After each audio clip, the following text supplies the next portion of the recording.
रात बहुत गहरी थी। कमरे में सन्नाटा इतना भारी था कि सांसों की आवाज भी चुभ रही थी। बस एक पुराना दिया टिमटिमा रहा था, जिसकी रोशनी इतनी कमजोर थी कि लगता था किसी भी पल बुझ जाएगी। उसी दिए के सामने बैठा था रोहित, कांपते हाथों में किताब और आंखों में सालों से जमा हुआ दर्द।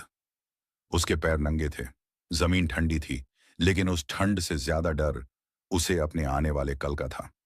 बाहर से मां की खांसी की आवाज आ रही थी। हर खांसी उसके दिल पर हथौड़े की तरह गिरती थी। वह चाहता था कि दौड़कर बाहर जाए, मां को सहारा दे, लेकिन जानता था उसके पास देने को बस मेहनत ही है।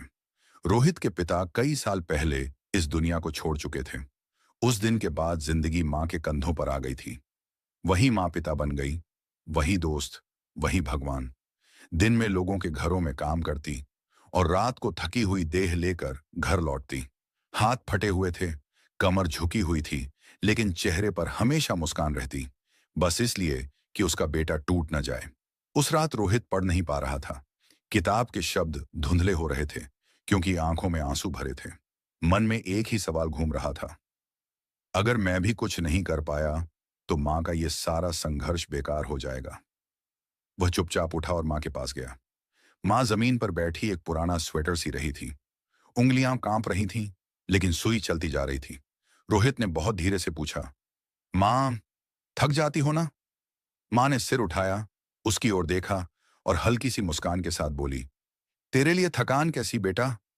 वही मुस्कान रोहित के दिल को चीर गई। वह जानता था, ये मुस्कान खुशी की नहीं, दर्द छुपाने की ढाल है। उसी पल उसने फैसला कर लिया, अब हारने का हक उसे नहीं है। अगले दिन परीक्षा थी।